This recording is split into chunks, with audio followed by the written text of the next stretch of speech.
चलो, ये वांडर वाल समीकरण है, ठीक है। आदर्श गैस समीकरण PV बराबर RT होता है, उसमें इन्होंने संशोधन करके और ये सब बताया था। इसमें इन्होंने जो बताया उसमें P क्या है, दाब है। P क्या है, दाब। V क्या है, आयतन। और R है गैस नियतांक, गैस नियतांक। और T है ताप। आपसे प्रश्न क्या पूछा जाता है कि दिया जाएगा वांडर वाल समीकरण में स्थिर नियतांकों A तथा B का विमीय सूत्र क्या होगा। विमीय सूत्र ज्ञात कीजिए, ऐसे प्रश्न पूछा जाता है। समीकरण दिया जाएगा और सब कुछ बताया रहेगा कि ये क्या कौन सी राशि है। इसमें A और B दो नियतांक होते हैं। बार बार यही पूछता है कि A और B का विमीय सूत्र क्या है। तो जब विमीय सूत्र आ जाएगा तो स्वाभाविक है हम उसका मात्रक भी लिख सकते हैं। कैसे ज्ञात करेंगे ये देखो आप, जो लाइन अभी आपने लिखा है कि समान बीमा वाली राशियों को ही आपस में जोड़ा या घटाया जा सकता है, इसी लाइन पे ये लगेगा। देखो यहाँ पर P के लिए P में A/B² को जोड़ा गया है कि नहीं। P में A/B² जोड़ा गया है ना। तो ये कैसे जोड़ा गया होगा।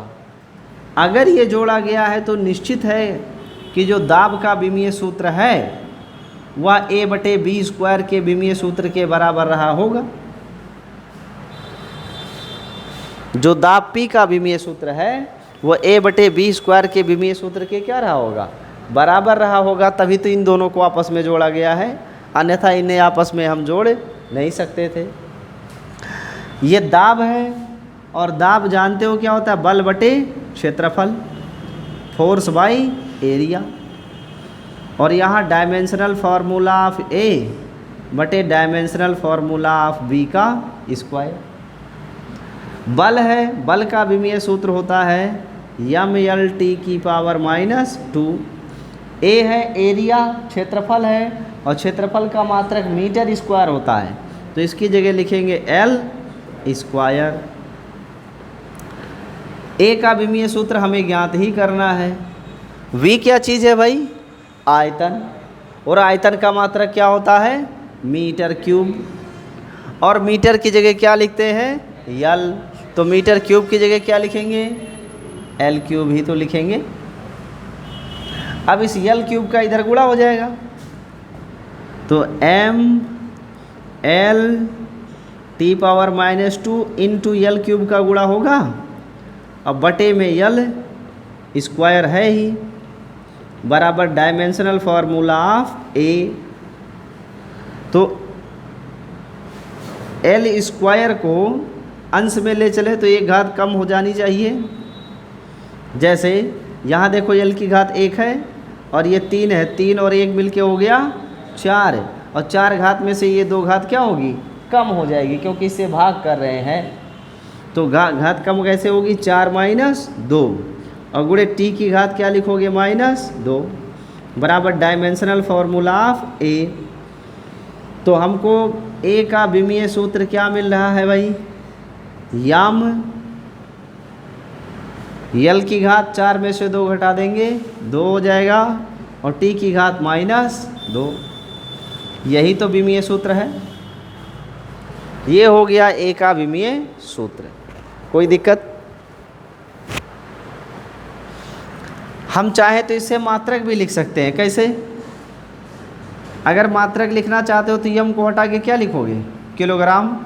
L को हटा के क्या लिखोगे, मीटर स्क्वायर, और T को हटा के क्या लिखेंगे, सेकेंड। तो बटे में लिख देंगे जिससे माइनस हट जाए, तो इसका मात्रक किलोग्राम मीटर स्क्वायर पर सेकेंड स्क्वायर हो गया कि नहीं। तो हम बीमा भी ज्ञात किए और मात्रक भी ज्ञात कर लिए। और किस सिद्धांत से, वही एक लाइन कि समान बीमा वाली राशियों को आपस में जोड़ा या घटाया जा सकता है। तो यहाँ पर 2 राशियों को जोड़ा गया था, इसीलिए दोनों राशियों के विमीय सूत्र को हमने बराबर किया, और जो एक अज्ञात राशि थी उसका विमीय सूत्र और मात्रक हमें प्राप्त हो गया। ठीक ऐसे दूसरे पद को आप देखो, इस V में से V को क्या किया गया है, घटाया गया है। अगर इन दोनों को घटाया गया है तो निश्चित है कि दोनों के मात्रक और विमीय सूत्र क्या रहे होंगे, बराबर, तभी घटाया गया होगा। तो हम लिखेंगे पुनः डायमेंशनल फार्मूला ऑफ बी, ये मस्ट भी इक्वल होना चाहिए dimensional formula of B. B for what, B क्या है, आयतन, आयतन का मात्रक मीटर क्यूब, तो मीटर क्यूब का विमीय सूत्र क्या होगा, एल क्यूब। तो हम इधर क्या लिख देंगे, एल क्यूब। तो इस तरीके से बी का विमीय सूत्र क्या आ गया जी, एल क्यूब नहीं आ गया। तो देखो हमने ए का भी विमीय सूत्र ज्ञात कर लिया और बी का भी विमीय सूत्र ज्ञात कर लिया। कोई डाउट, नियम वही लगा कि समान बीमा वाली राशि को ही आपस में जोड़ा या घटाया जा सकता है, इसी नियम से मैंने लगाया। इसे आप नोट कर लो, फिर और क्वेश्चन लगवाते हैं आपको।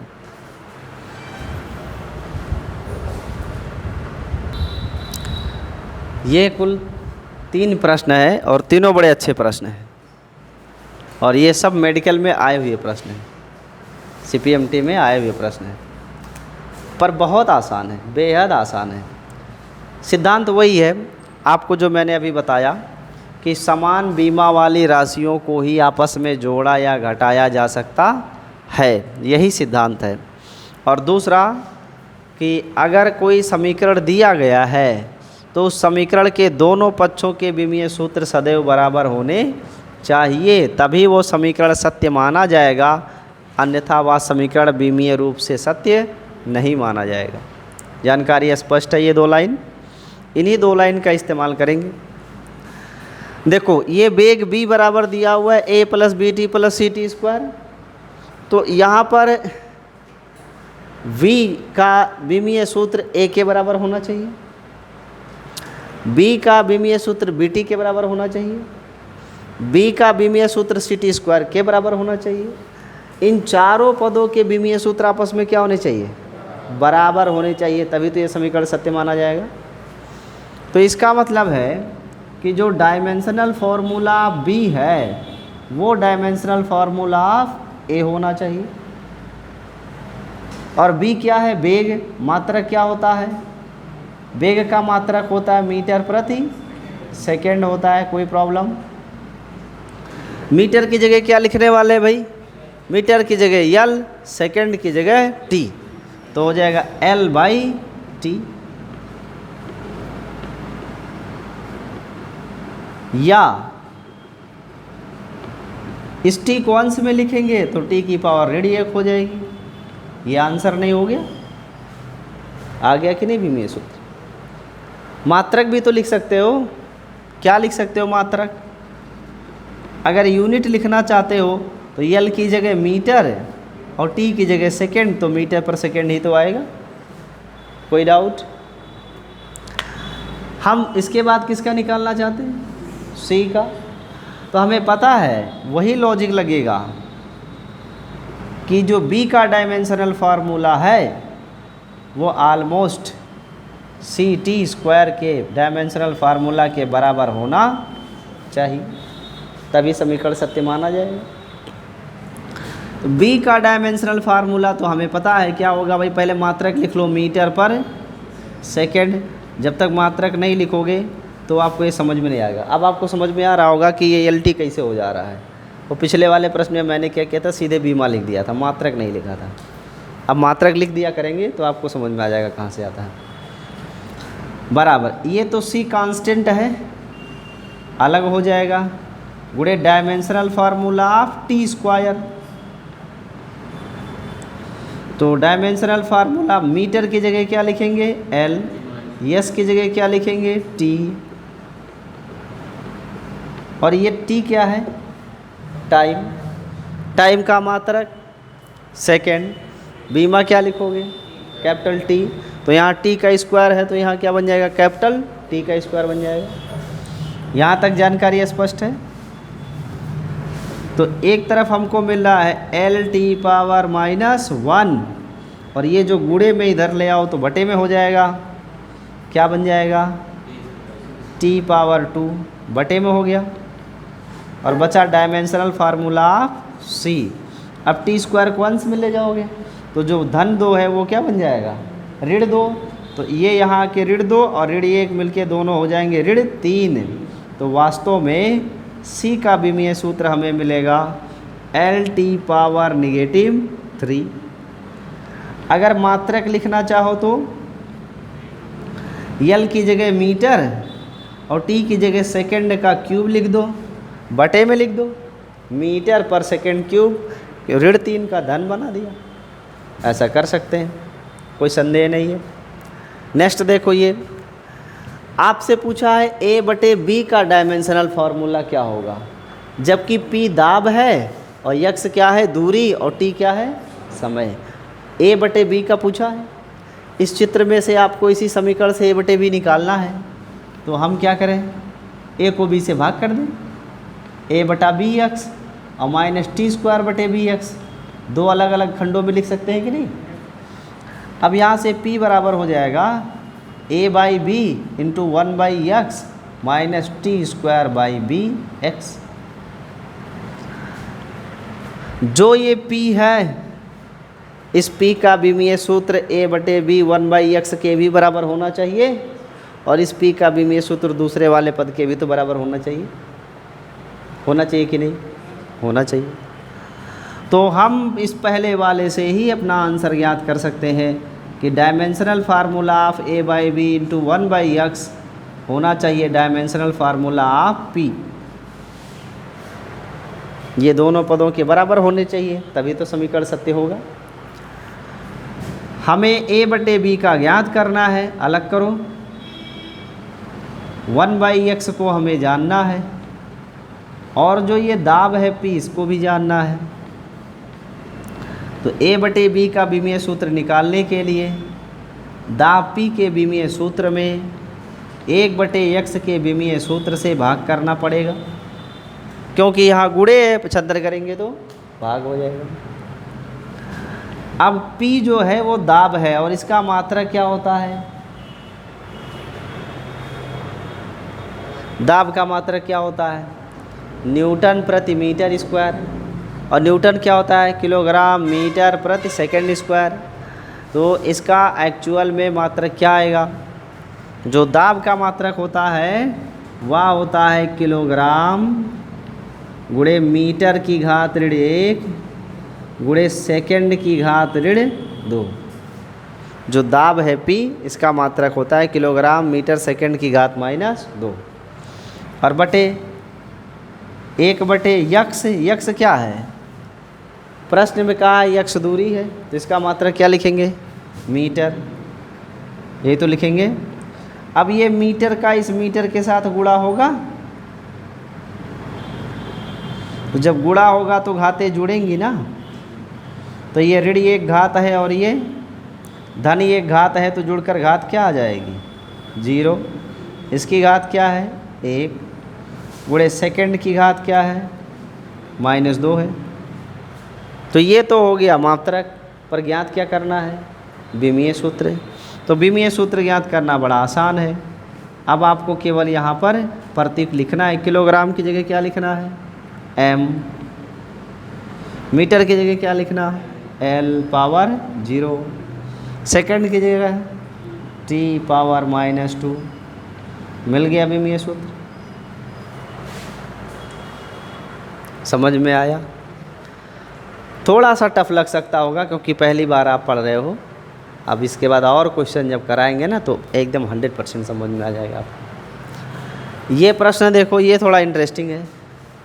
इस प्रश्न में पूछा है कि अल्फ़ा का विमीय सूत्र क्या है, यही तो पूछा है। अल्फ़ा e⁻x लिखा हुआ है, और आपको मैंने बताया था कि e⁻x हो, a⁻x हो, log2 हो, साइन हो, कास हो, टैन हो, सेक हो, कोसेक हो, इन सभी का कोई विमीय सूत्र नहीं होता। ये सब विमाहीन होते हैं, इनका कोई भी विमीय सूत्र नहीं होता है। तब भाई ये जो e की पावर इतनी राशि लिखी है, ये पूरी राशि क्या है, विमाहीन, इसका कोई भी विमीय सूत्र नहीं होगा। यानी α/b/RT ये क्या है, विमाहीन राशि है। मैंने बताया था कि चाहे ए पावर एक्स हो, चाहे ई पावर एक्स हो, चाहे साइन एक्स हो, चाहे लाग हो, इन सब का कोई बीमा नहीं होता। नो डायमेंशनल फार्मूला, कोई बीमीय सूत्र नहीं होता। तो जो इसकी पावर है इसका कोई भी बीमीय सूत्र नहीं होगा, ये होगी बीमाहीन राशि। तो ऐसे में अल्फा का बीमीय सूत्र क्या होगा? अब इस आर टी का इधर गुणा हो जाएगा, तो dimensional formula of R into T बटे डायमेंशनल फार्मूला ऑफ बी, यही लिखेंगे क्योंकि इसके अलावा और कोई पद यहाँ पर उपस्थित नहीं है। अब आपके लिए यहाँ पर एक चैलेंजिंग चीज़ है, चूँकि फर्स्ट ईयर में आप पहली बार पढ़ रहे हो तो बहुत सारे प्रतीकों से आप परिचित नहीं हो। ये आर क्या है? गैस नियतांक है, पर इस गैस नियतांक का बीमीय सूत्र क्या होता है ये आपको पता नहीं है। ठीक है, आपकी किताब में 50-60 नियतांकों के बीमीय सूत्र दिए हैं, सभी की किताबों में दिया, पहले वाले चैप्टर में पहले ही दिया हुआ है। ठीक है, मुझे पता है, मैं लिख दे रहा हूँ, अगली बार आप इसको थोड़ा पढ़ो। वैसे ये चैप्टर वाइज आता रहेगा, फिजिक्स में चैप्टर 1, चैप्टर 2, चैप्टर 3, जैसे जैसे आप अध्याय पढ़ोगे आगे, हर चैप्टर में 10-10, 5-5 राशियाँ आएंगी, उनका मात्रक, उनका बीमीय सूत्र वहाँ ज्ञात किया जाएगा, तो आपको सब समझ में आ जाएगा। लेकिन ये पहली क्लास है जो है बीमीय सूत्र का, इसीलिए हो सकता है आपको थोड़ा प्रॉब्लम हो। तो जो आर है ये बीमीय सूत्र आर का होता है ml² T⁻⁻2 θ⁻⁻1, और T क्या है? टेम्परेचर, और टेम्परेचर का क्या लिखते हैं? थीटा। देखो आपको बताया था ना, जहाँ टेम्परेचर ताप रहेगा उसके लिए क्या लिखना है? थीटा लिखना है। और बटे V क्या है? V आयतन है, और आयतन का बीमीय सूत्र क्या होता है? आयतन का मात्रक क्या होता है? Metre cube. आयतन का मात्रक होता है मीटर क्यूब, तो बीमीय सूत्र क्या होगा? L3। आयतन का मात्रक क्या होता है? मीटर क्यूब, तो मीटर क्यूब के लिए बीमीय सूत्र L का क्यूब हो जाएगा, तो यहाँ बटे में लिखेंगे L3। अब इन्हें बैलेंस कर लो, यम यहाँ पे L⁻2 है और ये +3 ऊपर जाएगा तो माइनस हो जाएगा, और T⁻⁻2 हो जाएगा। और ये देखो थीटा पावर (1) और ऋण 1 मिलके क्या हो जाएगा? 0। तो परिणाम में आएगा यम L⁻⁻1 T⁻⁻2 एंड θ⁻0। यही है अल्फ़ा का बीमीय सूत्र। ये क्वेश्चन CPMT का है, और यह प्रश्न भी CPMT का है। CPMT समझते हो ना, नीट परीक्षा का है, और ये प्रश्न भी नीट का है। ये तीनों प्रश्न नीट में आए हुए हैं। तो देखो कितने सरल प्रश्न आते हैं, बस थोड़ा सा आपको संज्ञान लेके इसे हल करना है। तो नोट कर लीजिए, फिर उसके बाद आगे आपको हम बताते हैं।